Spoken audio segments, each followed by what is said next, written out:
Good morning, gardening friends, and welcome to my home in Cheshire in Flagstaff, Arizona. I'm Julie McDonald, and I have this beautiful garden on this beautiful day, the end of July.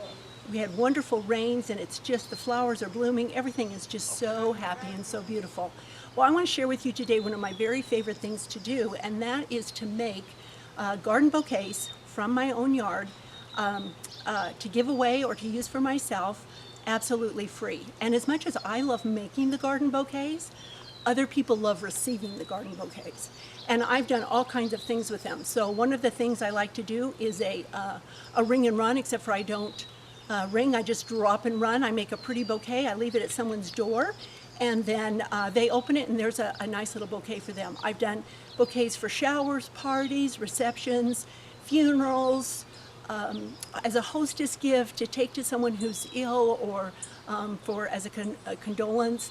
And people are just so happy and so blessed by these beautiful garden flowers, and they love them actually more than a fancy florist bouquet because it's really special to them. So I just want to show you how you can do this in your own yard. Flowers can bloom, they can start in February with daffodils and tulips and go all the way through October. So you have a large variety of flowers that you can use throughout the year, and a number of things that you can do all throughout that time. So let me show you what you need. The first thing you need is a good pair of garden shears, flower clippers. So I'm going to show you these. These I've had for about 20 years. They were my mother-in-law's. She probably bought it on those, TV commercials. She was big on that. And I inherited this great pair, 20 years, used it for literally tens of thousands of cuts, and they're still growing strong.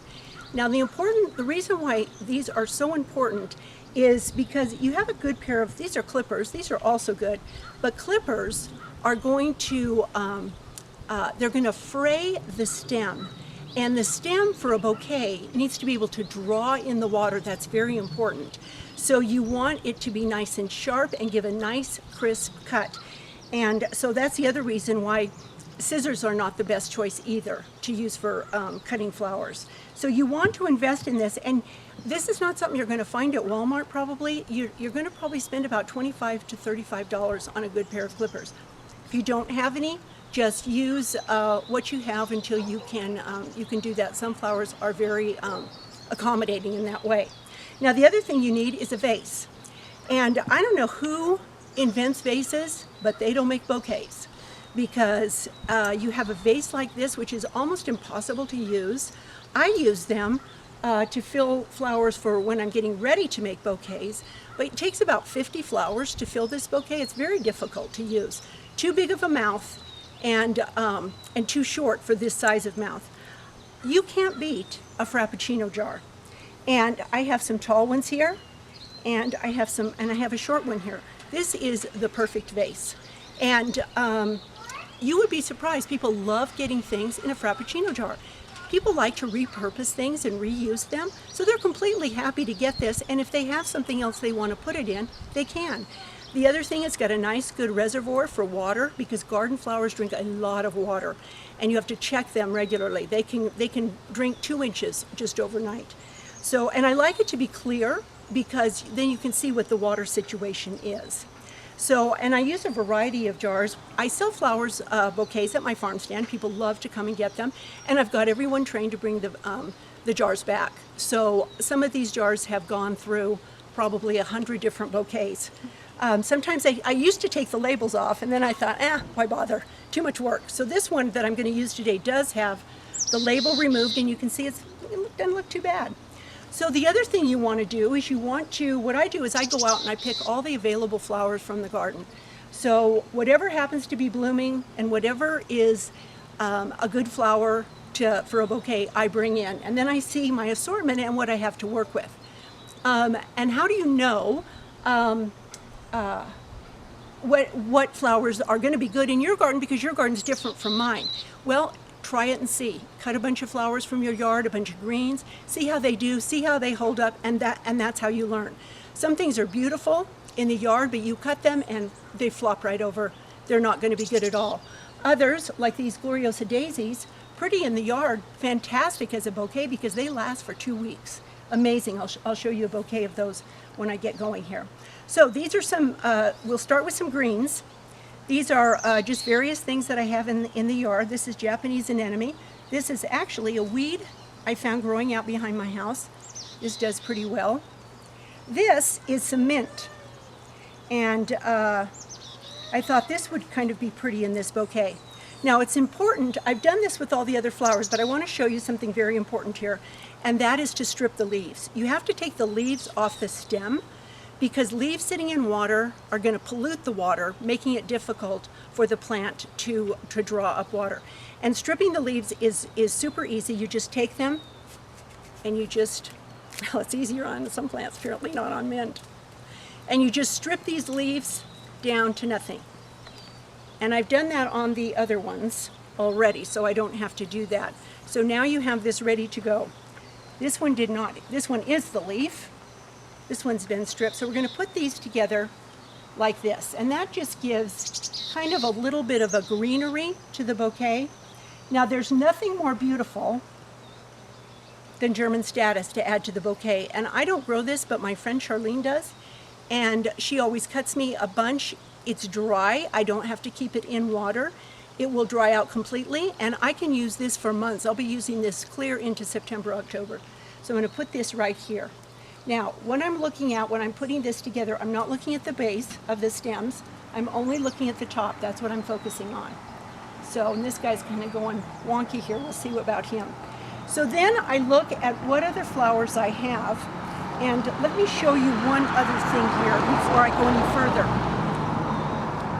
When you're getting your flowers, it's important that you pick really nice ones.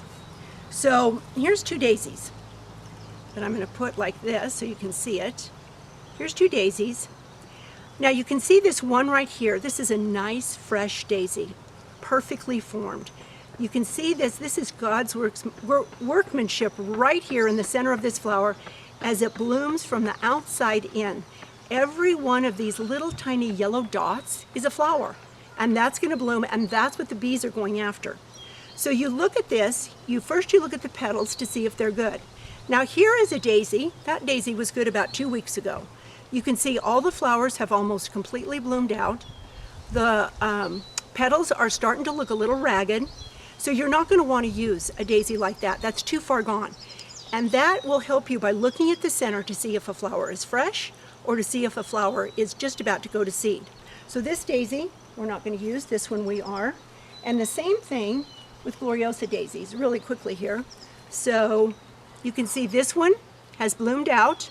This one is perfect. And this one, so this is just beginning to come out, and it's going to open up in probably 2 days. So this is a great one to use. You can use this in a bouquet, especially if you're trying to gauge to have something ready for a party, or you're trying to hold it off. For instance, Monday, your flowers are looking like this. You've got a party on Saturday. Put this in the refrigerator. It's not going to do much. It'll look good take it out by Friday, and by Saturday, it'll be perfect. So, go back to this, grab these guys up. So now so then what I like to do is I'll put in some filler flowers, and I call filler flowers daisies. They're always around, usually. And they're very pretty. And I'll put maybe one on each side. And then I really like to use yarrow. Yarrow is really pretty, so I'll add a little bit of yarrow in here too.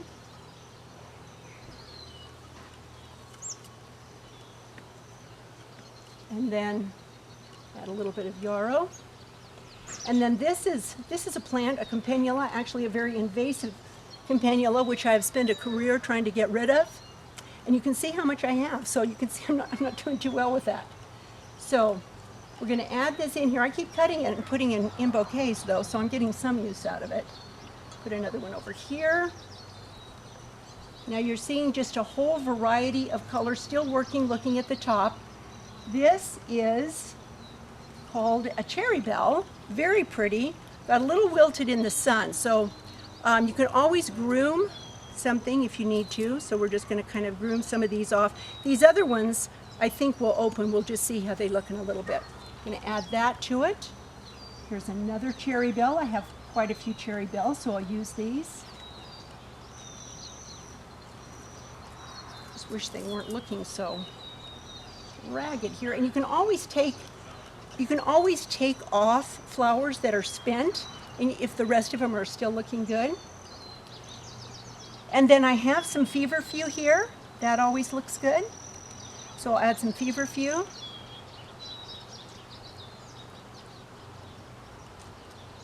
So now, there you go. That is looking pretty good. Let's add a Gloriosa Daisy for a little bit more color. That has some red in it. We'll add one that is just yellow. Now we're getting, we're just kind of working our way down with these different colors. This is probably, I don't have too much of this, so this is going to be the central kind of theme of it. I want this to go right in front here because that's a Veronica and that's really pretty. And that is going to hold up well at too. We can add a Cosmos. Get this Cosmos out. Add a little Cosmos down here. Columbine is really great in a bouquet, surprisingly. It just kind of has that kind of floaty butterfly look, makes it really pretty. And then I like to add at the very base something just kind of at the very bottom of it, and I'm going to put this little geranium here. This geranium has one petal that is not looking too good, so I'm going to just pull that off. So like I said, you can groom as you go, and there you go. Got a really gorgeous bouquet. Took hardly any time, totally free. Now what you do, like I said, you're not paying attention to your stems, and these stems have actually behaved pretty well. They're about the same. We're just going to take another sharp clipper cut them all even, put them in this nice tall jar, and isn't that pretty? So this makes a lovely bouquet, pretty simple. Now, if you wanted to do, let's say I have done big bouquets for centerpieces for events, for weddings, say the food table at a reception, big fancy ones, and then you would use a bigger, large vase, again with, you want that smaller mouth though, because it's hard to fill that real wide going narrow. If you do that, you're going to use the same principles. You're going to take your greens, you're going to put, but you're going to probably double, triple your flowers. So you're going to do a lot of greens in the center. And then you noticed how with this one, I sort of faced everything going one way. With a big fancy one like that, especially if there's people seated on both sides and you really want to make a display, you're going to wrap your flowers around. Same principle, you're going to start with your filler flowers. Instead of 2 or 3 daisies, you might use 10 or 20 daisies. Then you might use a lot of different flowers as you go around, and then you have this really spectacular bouquet, but ending with smaller flowers at the base so that when you look at it, it's nothing but flowers. And those are really pretty as well, and people just love those. So I'm going to show you some other things that you can do, some bouquets that I've made, to give you some ideas as to what you can, the different things that you can do with these different flowers. So this is just, so sometimes I like to use just the same flowers in a bouquet because they're so pretty.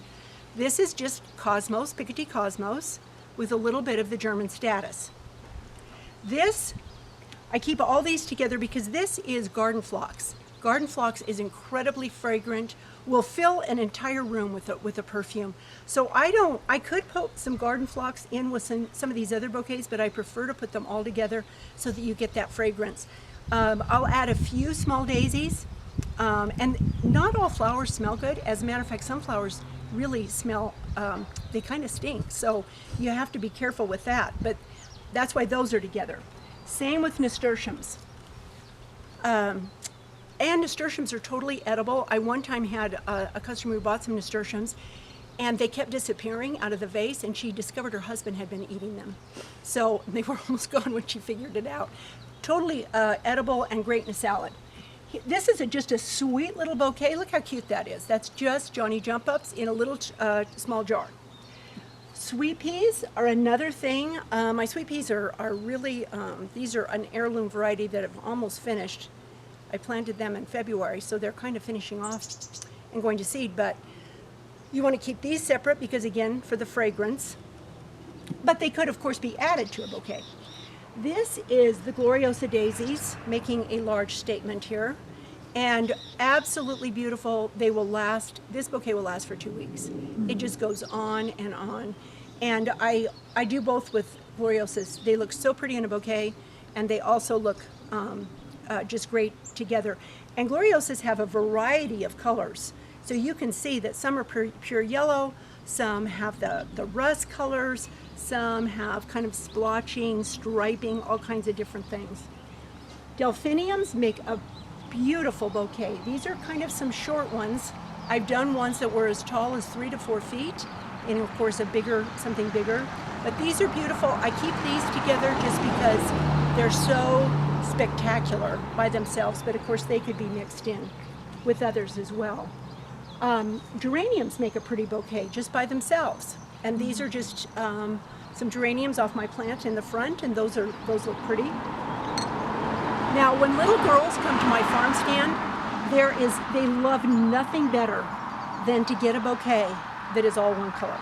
So these are kind of blues and purples, and it's just a variety of just different blue flowers that were, and some white that I found in the yard.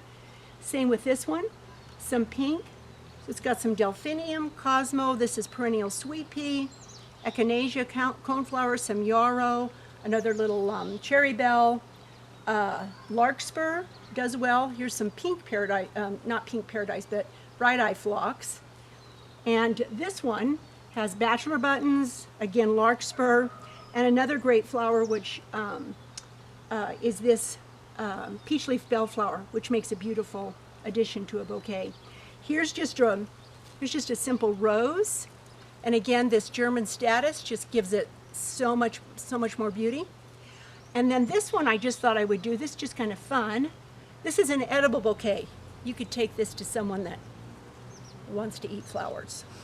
So these are, I don't know if you know, roses are edible. You can take the petals and put them in a salad. Mint, of course. Bachelor buttons, you can make a tidy little income selling bachelor buttons to restaurants, high-end restaurants. They use them in their salads. Nasturtiums and Johnny Jump Ups. Johnny Jump Ups are actually quite delicious. They kind of have a nutty taste. I really like those. So these are all the different flowers that you can do. One other, these are daylilies. Now daylilies, by their nature, a daylily only blooms for 1 day. So this is going to bloom today, be gorgeous, but then by tomorrow it's going to be dead. And so not great for a bouquet that you're wanting to last for a long time, but if you're doing a 1-day event, a shower party, wedding, something that is only that day, put some daylilies in there because they are truly spectacular. So, well, I hope you go and make a bouquet. Try this out and see what you can do. It's a lot of experimentation, trial and error. Don't get discouraged if they don't turn out great the first time. You kind of have to learn as you go, as I have done. It's taken me a lot of years to get to this point. I'm sure in 10 years I'll learn all kinds of things. I do want to mention my new book. I have this one is brand new. I just finished this in February. I had another gardening book, but this is completely rewritten. And it has all the perennials and annuals that do well here in the Intermountain West, but probably other places. Composting, microclimates, how to improve your soil, how to protect from frost and other things, what to do, what will grow. Has a chapter on pests, which is pretty funny, I have to say, and lots of really great practical information. 80 books total, and along with the videos, some other blogs. Here is my website, funhistorystories.com. And you can go and see what you might find on there. I have Black history, Underground Railroad, Western pioneer history, my train travels, and a variety of other things on there. So thank you so much for watching, and have a wonderful day. God bless.